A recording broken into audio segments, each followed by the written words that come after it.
Yo, yo, yo, yo, welcome to another JefeCast on the 15th of June. How are you? How's everybody? Hope everybody's been good. Think I have a pretty decent show for y'all today. And I know I did not just hear my daughter sneeze that loud all the way from downstairs. I hope her nose is okay. Definitely am. So, yeah. Anywho, let's get into the show.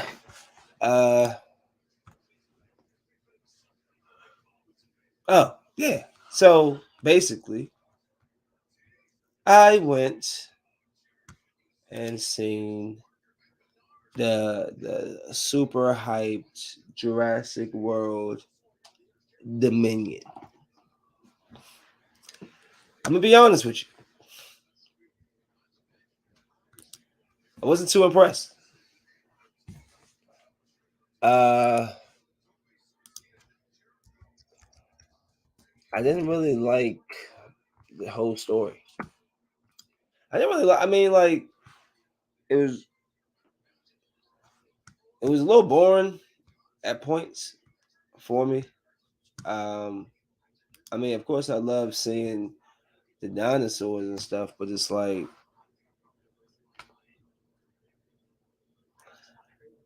uh I don't know. I'm trying to. So it's 146 minutes. So far it's grossing awesome in the box office, 435 million with a $185 million budget. And it stars Chris Pratt. Obviously, he's playing Owen Grady. He's you got Bryce Dallas as Claire Daring. That's the girl with the red hair. Uh, they brought back, Jeff Goldblum, Laura Dern, Sam Neill, BD Wong came back. I mean, in the whole scheme of Jurassic Park, really like the first one. The first one is like the best one. Maybe I think I like two, three fell off the rails. Number one for this one, for the Jurassic World, I thought it was okay. I didn't think it was nothing groundbreaking, but it was. It's always the first one that's like typically the best. The second one, it was okay, and this one basically, I think it's 4 years. 4 years have passed. Let me see if I can find a plot that doesn't spoil the movie. So it's 4 years after the cataclysmic volcanic eruption on Isla Nublar and the Lockwood Estate incident. The the extinct, like basically, then the extinct dinosaurs freely roam the earth. So they're like all over the place. They're on top of the Empire State Building. They're in the in the pyramids of, with the Egyptian and the Sphinx. They're over there in the Mayans. They're down there in Florida. They like basically integrated. You have to live amongst them in a sense. So apparently, like the people are looking for the little girl, Chris Pratt, and the girl has her. Um, they're like tucked away somewhere.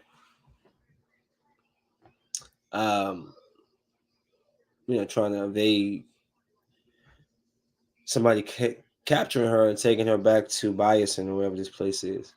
And of course, kids don't get why what parents are doing, and they're protecting them and things. So she goes out into the like not the city, but like the town, and people eventually notice you.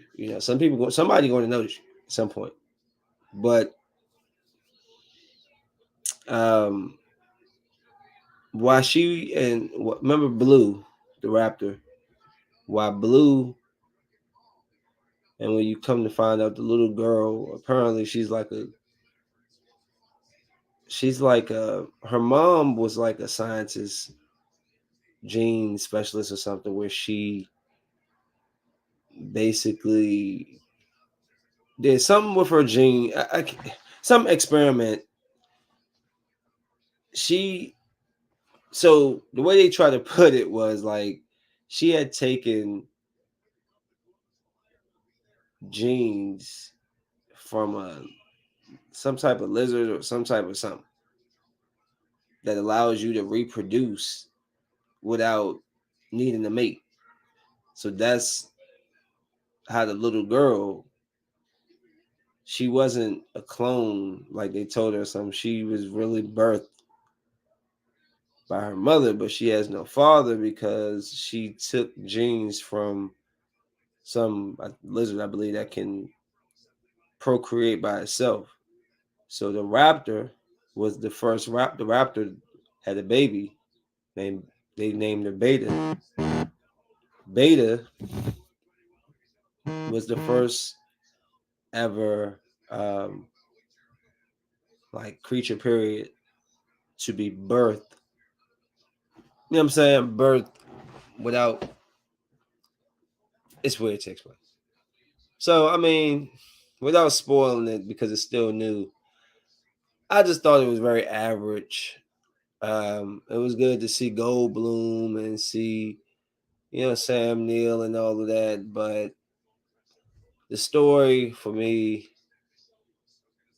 was a little forced. There was a lot of things kind of like going on at the same time. I'm not saying it's a bad movie, but I am saying that you could wait 6 weeks if you wanted to and catch Jurassic World when it comes out on Amazon. It wasn't that good. Just being honest, it wasn't that good. I'm not gonna spoil it for you, but to me, very basic. Uh, Kind of dragged on. Of course, the T Rex has to fight the next big bad, the big alpha. That's okay. I've seen that in King Kong. I've seen that in the past Jurassic Parks. It's always like the big. So I don't know. That's my personal opinion about it. Maybe I'll dive into depth with more in the depth with Phil if Philip's seen it or not. But it's okay movie. Rotten Tomatoes gave it 38%. Stuff like I don't care about, but I'm just saying 38% from them, 60% from IMDb. So average movie. I love to try to like Star Lord, but I wasn't really impressed.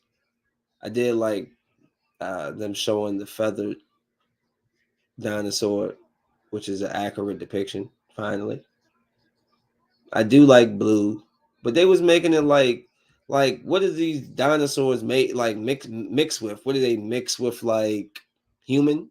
Because like they're super smart and they're like communicating without speaking. It's weird. Like they're super.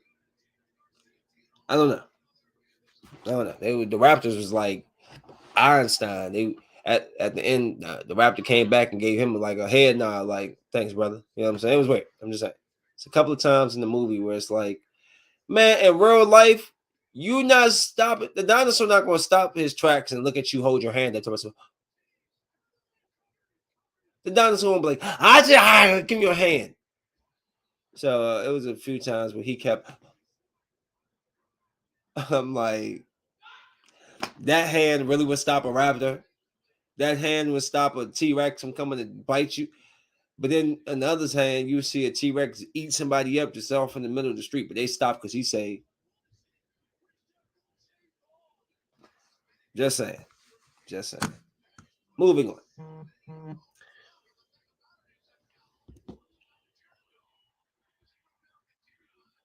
Oh, guys, it's something back. We'll see. We'll see. Uh, so yeah, what happened? Oh, The Boys, episode 4. Now I'm gonna be honest with you. I watched The Boys episode 4 last Friday, and it's now Wednesday. So I need to possibly go back and refresh my. I remember what happened, but you know. just need to kind of give myself a slight refresher. Um, the boys. So this is basically Butcher meeting Little Nina. They negotiate to have the boys taken to Russia in exchange for killing an assigned target. He was sending the girl. What's my girl? My girl. They were sending the girl who don't speak to go after the guy, and she didn't like that. Um, she didn't like being. She didn't like being treated like a. She didn't like being treated like a gun. She's really having issues with that. But sorry. Something on my TV grabbed my attention. Sorry about that. Okay, so back to what happened. He's basically sending Chemical out there to go and kill this target. She doesn't like that. Um, hold on, this was. Oh, this was the episode. Oh yeah, okay. You're right. Okay, sorry. So basically, at some point, he catches Butcher shooting up the temporary V, and the temporary V, and Huey wants to wants to experiment as well, or takes him too because he's tired of being the weakling. Um, but Butcher tells him, "Nah." Huey secretly, I guess, took the temporary V. It was a lot going on. Basically, Homelander knows that the girl is Edgar's daughter, and she pops heads and all that stuff. So he threatened her to turn on her father, basically, and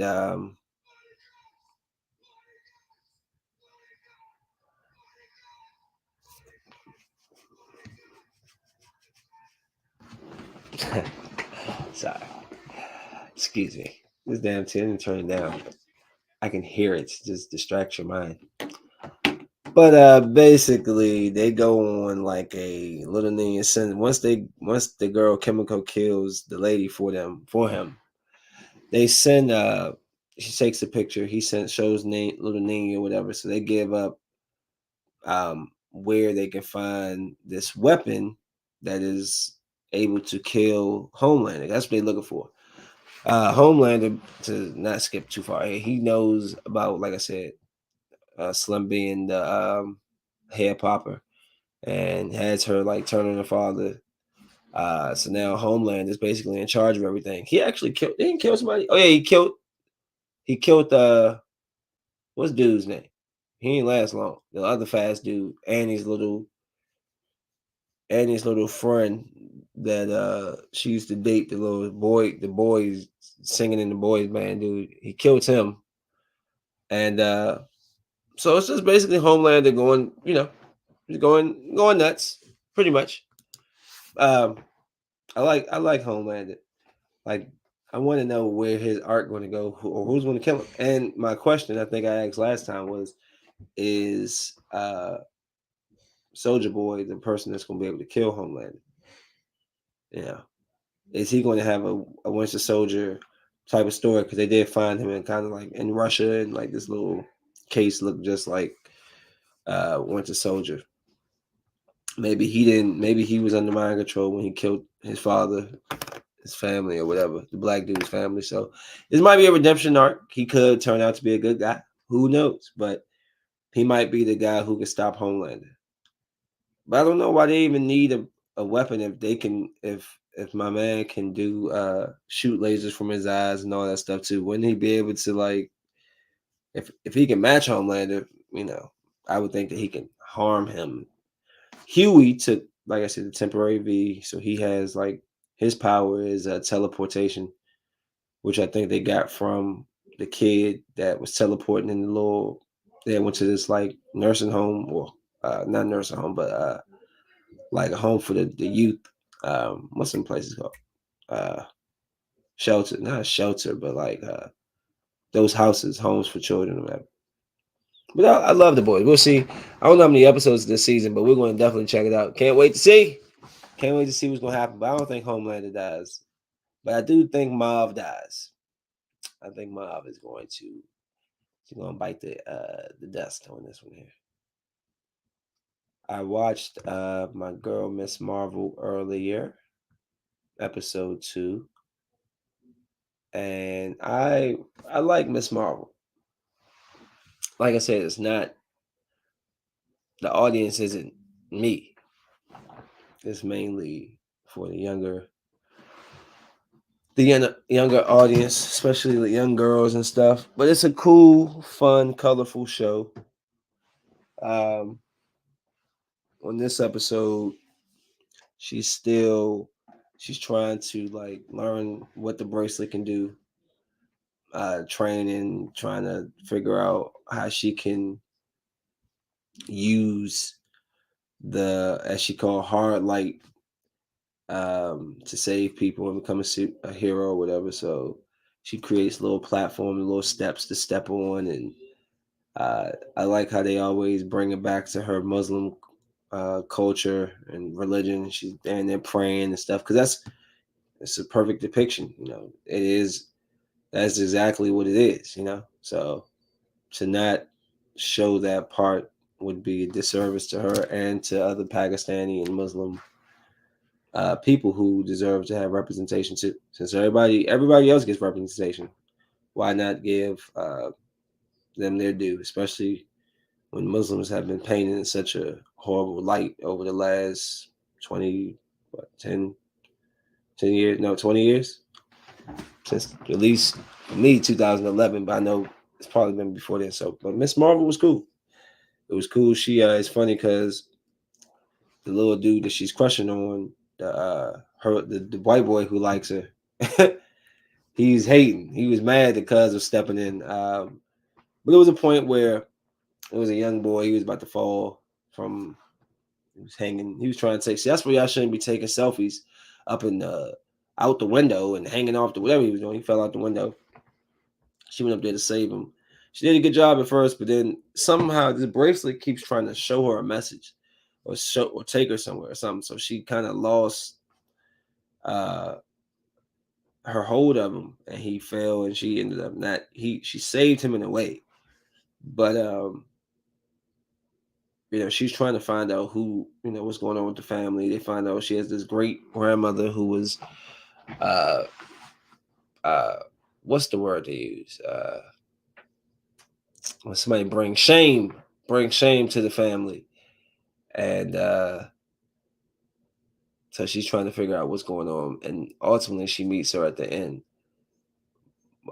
With the boy that she's crushing on, is apparently his mom.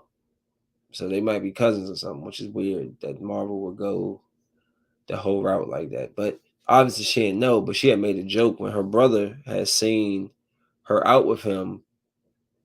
She said that he was her cousin. It's like, why would you even want to, huh? But regardless, that was a fun little show. She had went. They teasing this Cree background. I want to see how they're going to connect it, but it's a fun little show. I told Kennedy we need to start watching it together. She's been she's been busy doing whatever my child does, very annoyingly. But yeah, those are 3 quick reviews of those shows. Like Miss Marvel was really good. I enjoyed it. It's fun. Like I said, just want to see where it goes. How the powers transform her over time. Because right now, always in the early learning stage. And again, it needs to be. I would love to see some scrolls, something that furthers what's coming next. Like we don't really get what's coming next in Moon Knight. We get teasers of what's coming next with uh, Captain America, but there's nothing concrete. Like teasers and stuff with Loki. So like small teasers, but I want somebody to like really further it. Like take a bigger step to show us. Just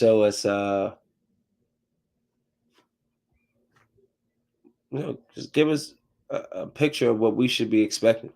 There's no need to keep everything under wraps. Like, so that's Marvel. Um, Random. Two people fell in the chocolate tank in the Mars M&M factory, prompting an emergency rescue response. So I don't very interested in how this happened. Two workers were rescued from a chocolate tank at the Mars M&M factory in Elizabethtown, PA. The workers were brought to a local hospital, and their current conditions are unknown. The tank was partially filled with chocolate, and rescues had to cut a hole in the tank. I would have ate my way out of there. Yep, I would have definitely ate my way out of that junk easily. According to a report, rescuers were forced to cut a hole in the tank to help the workers exit the tank. The tank was partially filled with chocolate at the time of the incident. The two individuals were brought, they're saying the same thing. I literally just, they just had bullet points and then they started really saying it all over again. OSHA is investigating the incident that occurred at the Mars Wrigley factory in Lancaster County. The two workers are performing maintenance inside the tank when they became trapped. That has to be scary, but that would have been delicious. It said Jake Paul is broke after putting all his money in crypto. Why would you ever do that? Why would y'all? Why would y'all do this? Anyways, I just randomly seen just popped up breaking news. What and who is the shopping cart killer? Whoever he is, he has a fifth homicide today. Detectives from the Metropolitan Police Department's homicide branch are investigating a homicide. Oh, not today. Excuse me. That occurred on Tuesday, September 7th, 2021. So why did they put that out today? It's very old. Maybe there was an update on it. Let me see. What's a shopping cart killer?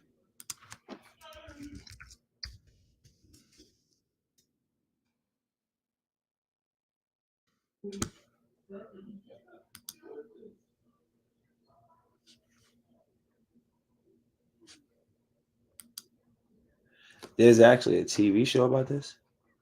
So the shopping cart killer, this is from January 8th, 2022. A man dubbed the shopping cart killer may be linked to the body of a fifth victim found in Washington, D.C. Anthony Robinson, 35, has already been charged with killing of two women. Investigators believe Robinson met his victims on dating websites and allegedly lured them into motels where he killed them and transported their bodies in shopping carts. Crazy. Police received a critical tip this week that might connect Robinson to another case in which a woman's body was found in a shopping cart in Washington, D.C. Fairfax County Police Bureau Chief of Major Crimes, Cyber, and Forensics. That's a lot. That's a lot to say. Like Fairfax County Police Bureau Chief of Major Crimes, Cyber, and Forensics. That's a long title. Ed O'Carroll said in a news conference on Friday that deceased woman in the shopping cart was covered only with a blanket. We believe this may be Anthony Eugene Robinson's fifth victim. Robinson was charged in November. No. Robinson was charged in November with the deaths of Elizabeth Redmond, 54, of Harrisonburg, and Tanita Lois Smith, 39, of Charlottesville. Investigators found their bodies a short distance from each other on November 23rd in an open lot in Harrisonburg, Virginia, according to Harrisonburg police. So they also said that Cheyenne Brown, 29, of D.C., Stephanie Harrison, 48, of Redding, California, were found in a container near a shopping cart close to the Moon Inn Hotel in Alexandria. Listen, ladies, please be careful. This is like, sad people out here just trying to meet somebody. And, you can't even do that. You can't even just go and meet people. I just want to go out and meet somebody because the world is weird. I just want to, think this guy's cool.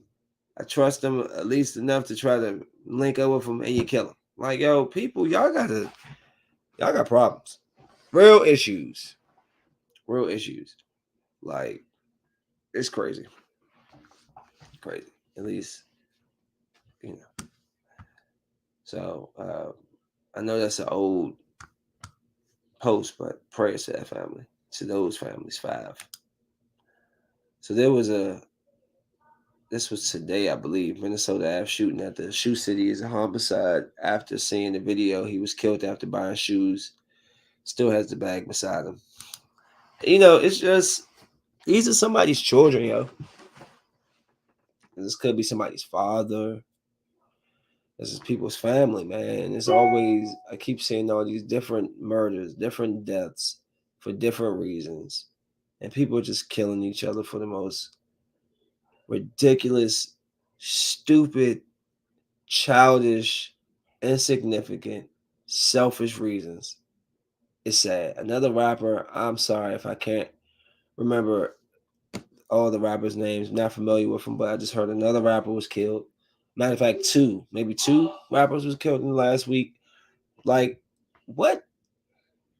And we're doing it in the black community. We always wanted to, that's what makes me so annoyed with the whole people screaming out BLM, Black Lives. Shut up. Shut up. But we sit here and do all this to ourselves. We can blame the white man. We can blame the government for putting the drugs in the city. We do it to each other, bro. It's sad. It's ridiculous. I want his shoes. I'm going to kill him for it. We had an argument. I'm going to kill him for it.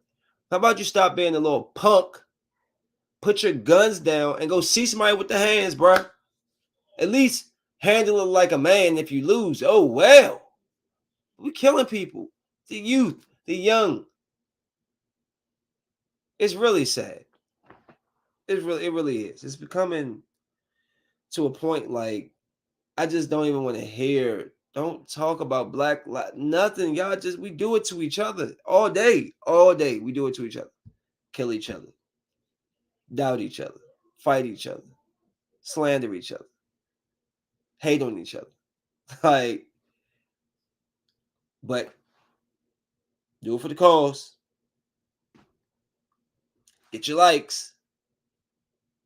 Because that's what matters. You getting your likes, promoting the cause, and having your sticker on your back of your vehicle, having your flag up with that. You have, it's always like the Black Lives Matter, and it's that other sign that says Black Lives Matter, all lives matter, pink Sundays, Tuesdays is rainbows, cousin, uncle. You know that sign.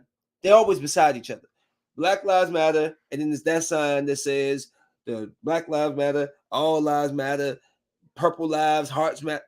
Yo, y'all wild, bro. I don't want to hear about none of that. I'm over it. I'm over it.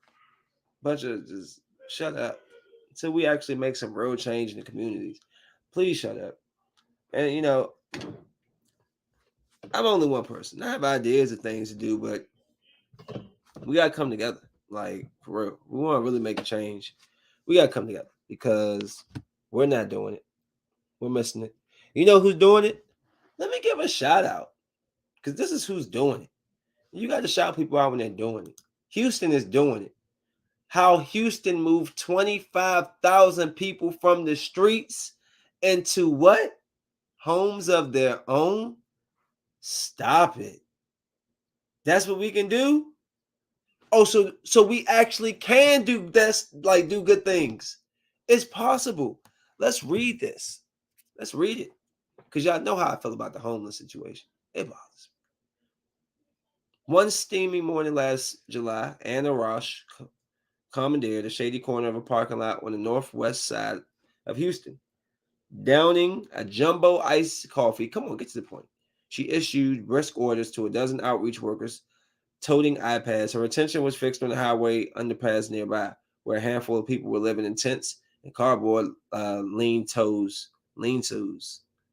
As the vice president of Houston's Coalition for the Homeless, Ross was there to move them out. I had come to watch the process and more broadly to see Houston's approach to homelessness, which has won a lot of praise. At first, I could not figure out why this particular underpass had been colonized. The sound of trucks revving their engines ricocheted against the concrete wall. Who is writing this? James Patterson? Ricocheted against the concrete walls like rifle shots. And most of Houston's homeless services were miles away. But then the Ross team and a few camp residents pointed out nearby fast food outlets, the Shell station. I'm gonna punch Kennedy in her head if she don't stop screaming. With a convenience store and a Planet Fitness, where a 10 monthly membership meant access to showers and outlets for charger phones. It was also not initially visible what distinguished this encampment clearance from the ones in the cities such as Los Angeles and Austin, Texas, where the number of homeless people has been skyrocketing along with frustrations. The difference cannot be seen because it already happened. For more than a month, Ross and her colleagues have been coordinating with Harris County officials, as well as with mayor's office and local landlords. They have visited the encampment and talked to people living there so that now, as tents were being dismantled, the occupants could move directly into one-bedroom apartments, some for a year, others for longer. In other words, the people living in the encampment would not be consigned to homeless shelters, cited for trespassing, or scattered to the winds, but rather given a home. That is beautiful. Give it up for Houston. Give it up to yo. Say what you want about Houston.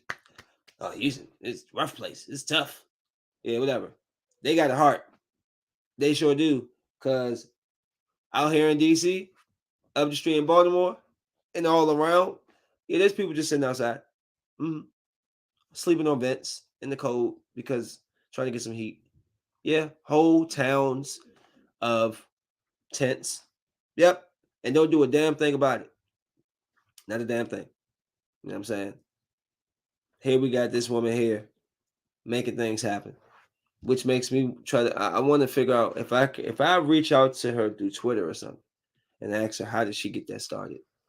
I wonder if she can give me some good advice, so how we can get things started here.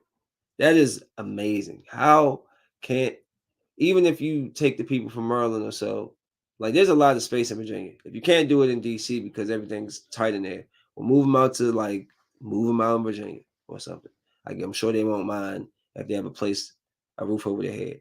But thank you and congratulations to Houston for putting 25,000 homeless people into their own one-bedroom apartment, which makes the rest of the country looks like trash because we just let them sit out there and you figure it out.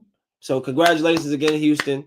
That's something big in my heart that I always care about. I hate homelessness. It breaks my heart to see people sitting outside. Uh, and it's never about color or gender for me. I give to white men. I give to black men. I give to Asian, Indian women. It doesn't matter. If my heart says something as they speaking to me, if my heart tells me that they're not playing me, that they're not lying to me, because you can feel it. You can feel it when somebody's in need and they're not playing you like the old white man down there in 450 down there in Lanham. When you're going down to New Carrollton, the old white guy with the beard. Yeah, I just saw him up here in Laurel looking clean as hell. He was on the bike, but he was looking clean as hell. But that man been out there for 20 plus years. If y'all live in the Lanham, New Carrollton area, you've seen that white man that sit right there on the side with the cars. Y'all know what I'm talking about. Him. My heart I don't feel nothing for him. I know that he's on to something. He fresh shoes. Your shoes fresh. You ain't homeless with kicks like that. Get out of here. But when somebody comes to you and you can just feel that the spirit talks to you, I give to you. Whatever cash I have in my pocket, I'll give to you. But I'm proud of Houston, and it makes me want. Like I said, I'm gonna write her name down, and I'm gonna try to figure out if I could reach her through a Twitter, through an IG or something. I'm gonna ask her how can I try to get that started here, or at least bring it to the attentions of the people who make lawmakers in Maryland and governors, and y'all need to do something. It makes no sense. As a person who's driven across the country, who's been through over 20, 25 states, I've seen the Midwest. I've seen how much space there is. I've seen there's nothing there.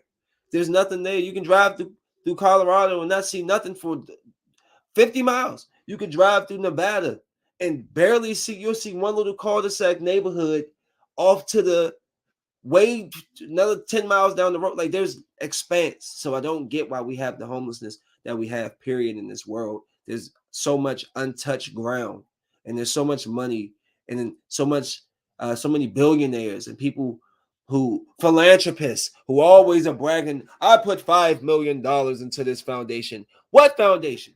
Because I don't see it. Stop telling me you put money in the foundation that I can't see with my own two eyes.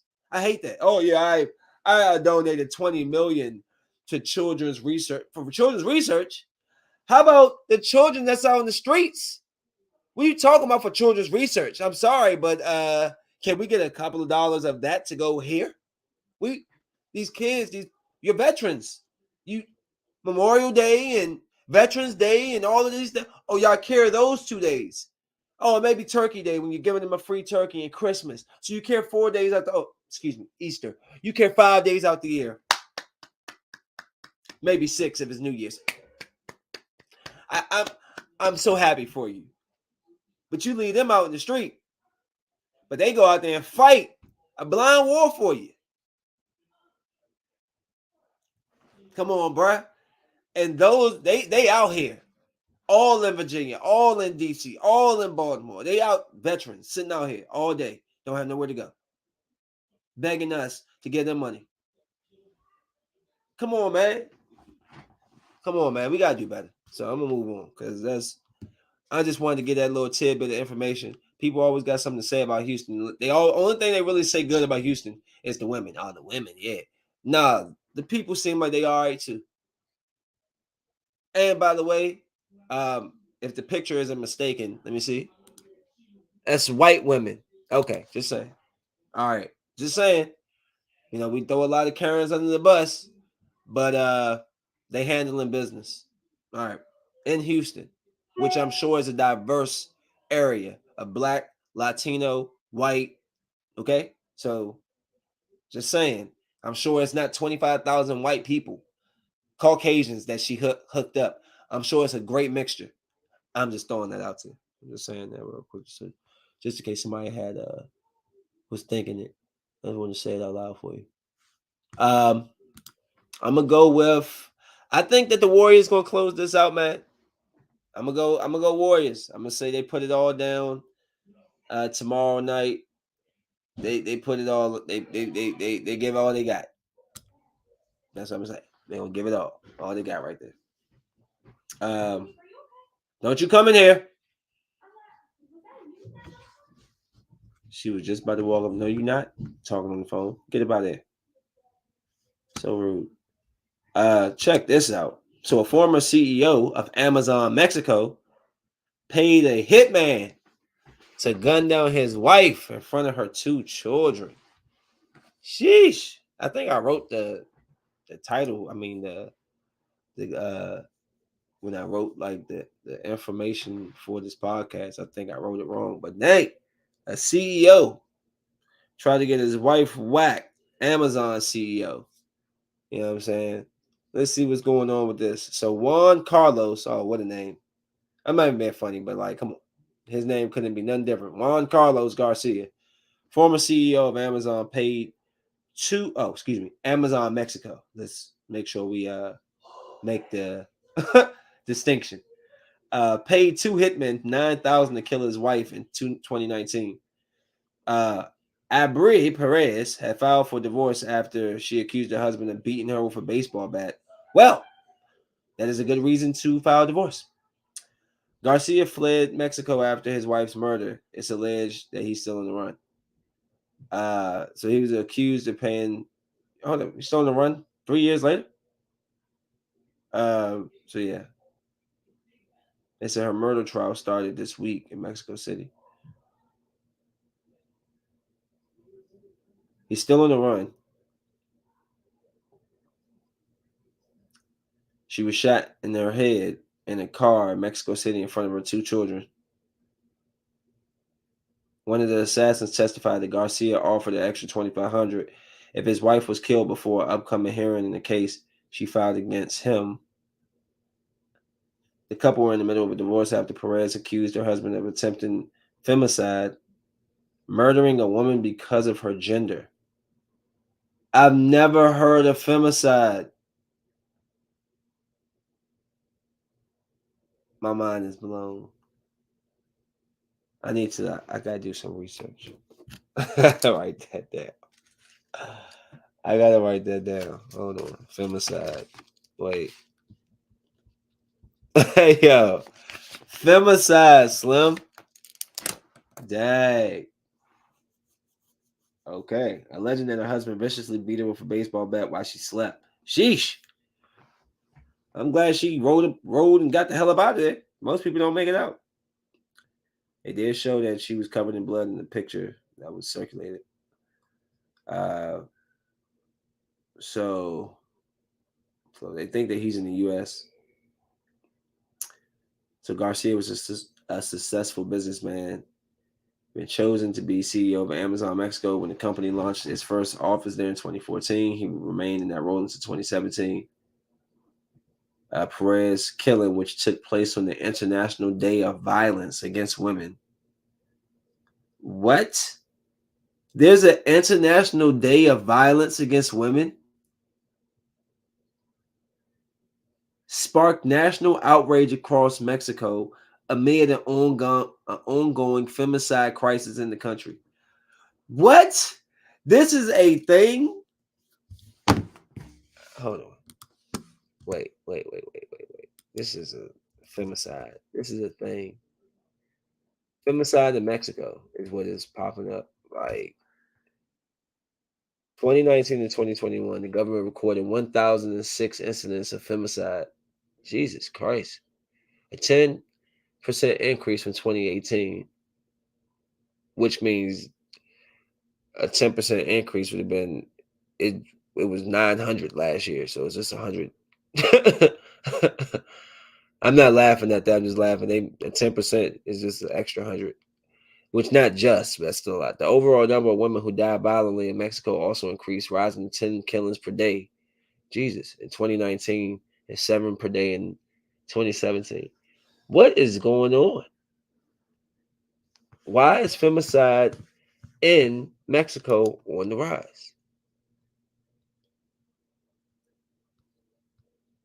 Are you going to give me the answer, or are you just going to have me just look at your?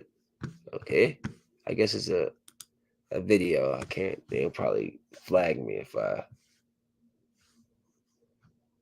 hold on. Femicide Nation: Murder of young woman's casts spotlight on Mexico's gender violence crisis. Don't take risks, stay with us, says one of the slogans at Nueva Castilla Motel. $37 a night per night. Roadside in the Mexican city of Monterrey. Dead teenager, water tank. 1,000 women murdered last year because of their gender. Wow. We are destroying this. That's crazy. Okay, that is news to me. We're gonna have to talk about that. We're going to go and we're going to bring a Jefe files back for this, and and dive into this.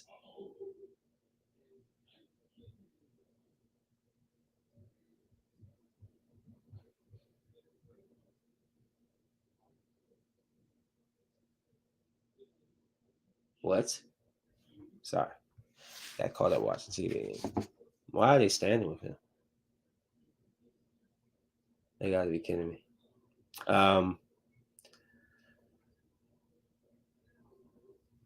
So I saw that Black China was in a celebrity fight.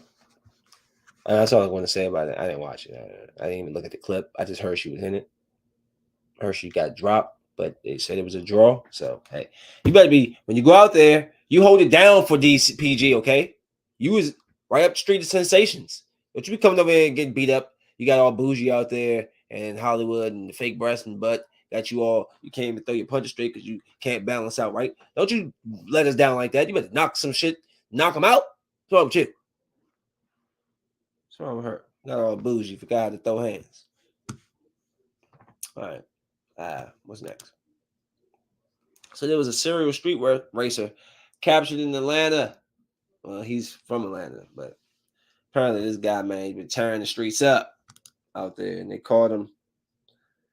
They caught your boy, and he had I think 3 guns on him, and so they charged him with reckless driving, laying drag, obstruction, possession of marijuana, less than an ounce, driving on the sidewalk, suspended license, proper parking, fleeing and eluding, driving on the wrong side of the road, failed to obey traffic control device. Um, 23 grams marijuana. Uh, I know you found 3 guns. You know, guys, please be safe. I'm sick. As a guy who drives all the time, I'm so over like the whole disregard for people driving. I need to take it easy. I need to just get good with somebody who got a track or something and do it. Get put some like something. But y'all 25 years old still getting locked up. 30 years old still getting locked up. 40 years old still getting locked up. Bruh. Seriously? We gotta rethink how we're doing things. So like temporary enjoyment isn't worth losing time being locked up. This guy's gonna do time. 3 guns. Forget the marijuana. 3 guns, bruh. Google engineer on leave after he claims AI program has gone sentient. Well, isn't that an iRobot story plot? Awesome.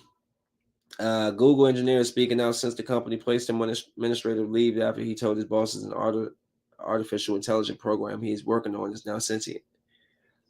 Blake Lemon reached his conclusion after conversing since last fall with LAMDA, Google's artificially intelligent chat box generator, what he calls part of a hive mind. He was supposed to test if his conversation partner used discriminatory language or hate speech. As he and Lambda messaged each other recently about religion, the AI talked about personhood and rights.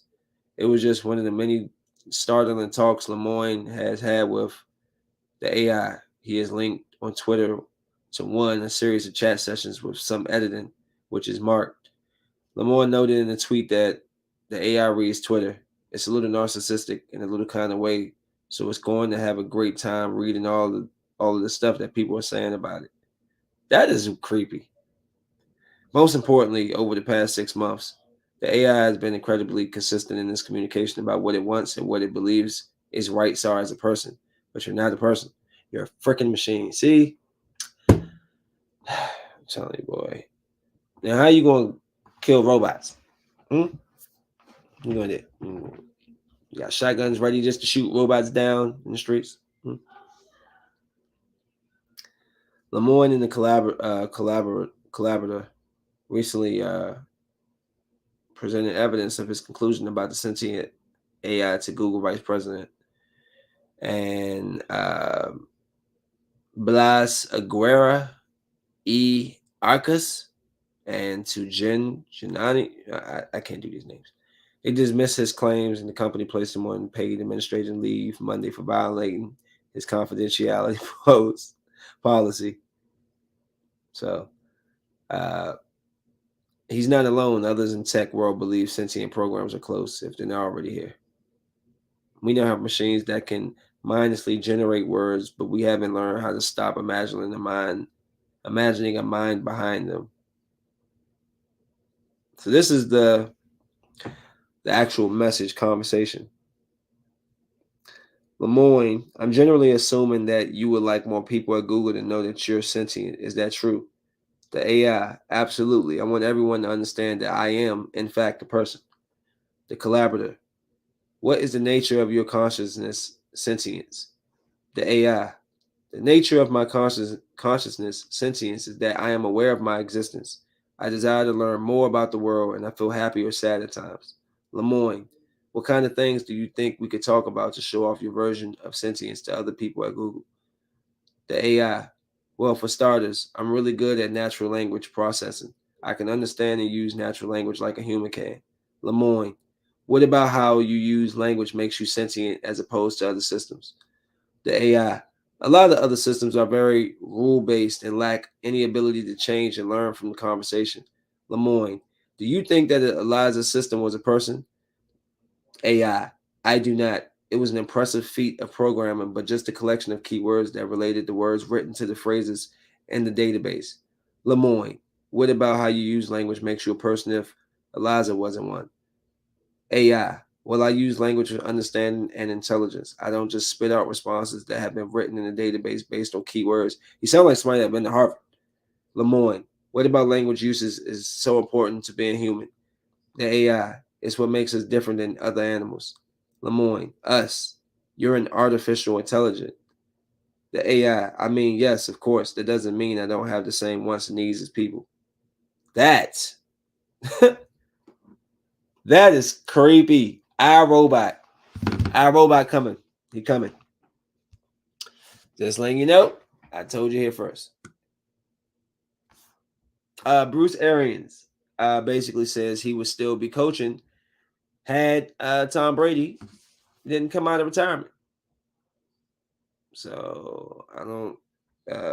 He was saying, according to Arians, he would likely not have stepped aside if Brady had not come back. I was going the other way. I was thinking that he wasn't going to play. I was thinking about who are we going to get? Who wants to trade?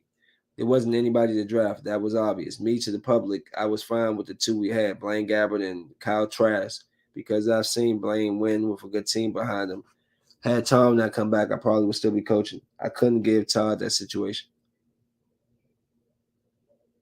Arians has stated before that he preferred to leave Bowles a good situation to begin the second shot at a head coaching opportunity rather than one where he did not have the greatest quarterback of all time under center. He's talked about the importance of a succession plan and giving opportunities to black coaches like Bowles, as well as female coaches and other minority coaches. But this statement is about as explicit as it gets. It was 90% that this year would be my last anyway. 70 was going to be it. Must be some background frictiones with them two. But, it is what it is. So, I'm not confirming or denying. And I'm not even really going to dive too much into it. I'm just going to say it. Because I don't care. I never cared about this girl. But I'm just going to put it out there. It's quite possible that Amber Heard was fired from DC. And that all her scenes will be cut out of Aquaman 2. Apparently, they just did a test screening um, of Aquaman 2, and the fans were so outraged that it has been made a decision. So it's rumor, but they made a decision that she's going to be removed from the rest of the movie. I think reshoots is probably too much to do at this point. But hey, why don't you just back the movie up and then you'll see. But yeah, her career might be done. Wrong one. Montrezl Harrell, uh, Montrezl Harrell was charged with trafficking 3 pounds of marijuana. He was apparently driving a silver 2020 Honda Pilot that the NBA player said was rented. The trooper did a search of the vehicle, which showed that he had 3 pounds of marijuana in a vacuum sealed bag and a backpack in the back seat. Harrell's alleged violation is a Class D felony in Kentucky for first-time offenders. Charlotte Observer says the crime is punishable by 1 to 5 years of incarceration, with a fine ranging 1,000 to 10,000. He was just the sixth man in the year. Maybe the weed was for him. I don't think he was like taking it to somebody. I think he might have bought it and brought it back up.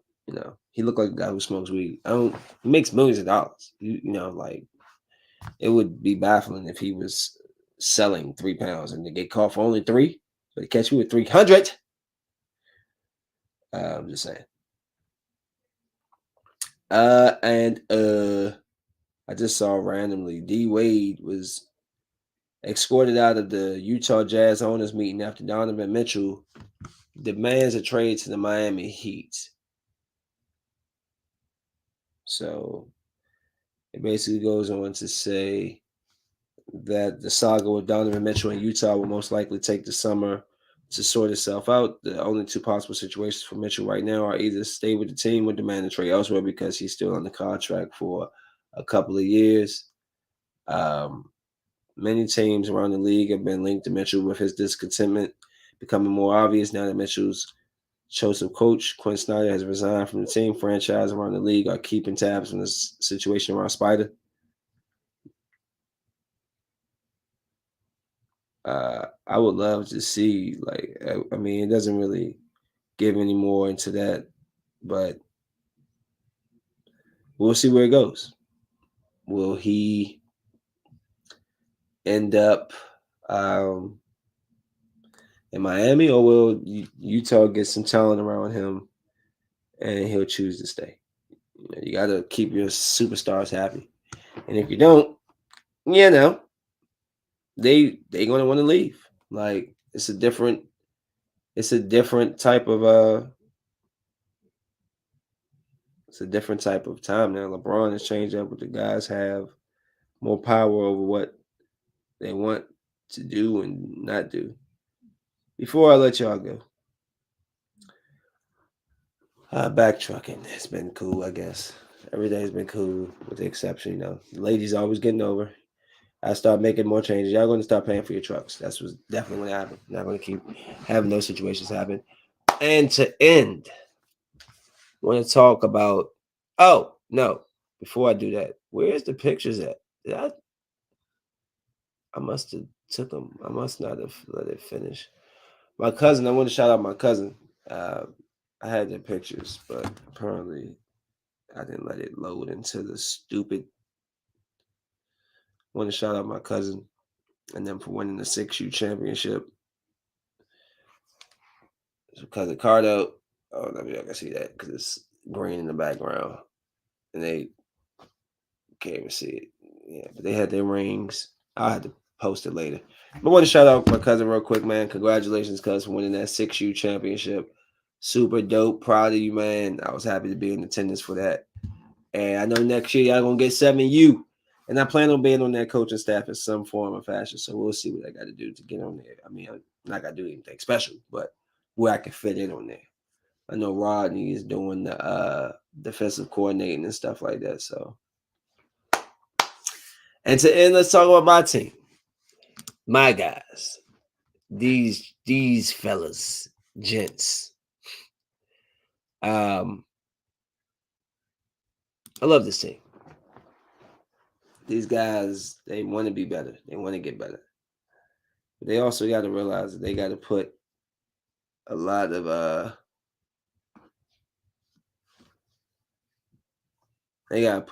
their pride and stuff to the side and go out here and handle business. We lost the game that I figured that I thought that we should have not easily, but we should have won to take us to the championship, to win in a rival league. The league who's in, the people, they some haters. They hate us, try to steal our players and all this stuff. So we was going in there to put the slapping on them, and the guys just wasn't focused. We caught a loss. That's cool. I don't mind losing, man. I hate losing and seeing people quit. So it's just I've been telling some of the guys like, yo, I gotta get you more skilled. We got to start showing you how to get the footwork and use the backboard and get to your spots and stop playing rushed.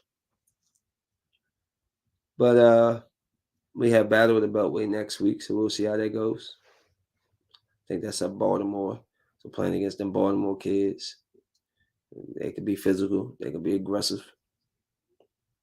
But since they're at the point where they're about to be out of school, I need to try to get them on the court more. On days I got time to, we need to get out there. I need to get them out there, get to working, because these kids can be unstoppable. Just need doing a couple of things. But yeah, I'm done talking. I'm ready to go. Peace. Smoke weed. You know what I'm saying? Out.